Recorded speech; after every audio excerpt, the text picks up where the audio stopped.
নমস্কার বন্ধুরা, কেমন আছো সবাই? পরমাস ক্যানভাসে তোমাদের স্বাগত জানাই।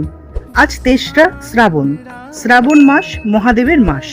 আর তাই আজ আমি শ্রাবণ মাসের প্রথম সোমবার চলে এসেছি মহাদেবের টানে, মহাদেবের কাছে, শিবনিবাস। পূর্ব ভারতের সর্বোচ্চ শিবলিঙ্গ রাজরাজেশ্বর, যা ১৭৫৪ সালে কৃষ্ণনগরের রাজা মহারাজ কৃষ্ণচন্দ্র রায় প্রতিষ্ঠা করেন। ২০২১ সালে আসামের নগাঁও জেলার মহামৃত্যুঞ্জয় মন্দির প্রতিষ্ঠা হওয়ার আগে পর্যন্ত এটি ছিল এশিয়ার সর্বোচ্চ শিবলিঙ্গ হিসাবে পরিচিত। খুব সুন্দর একটা পরিবেশে আজকে মহাদেবের দর্শন করলাম, পুজো দিলাম এবং প্রসাদ পেলাম।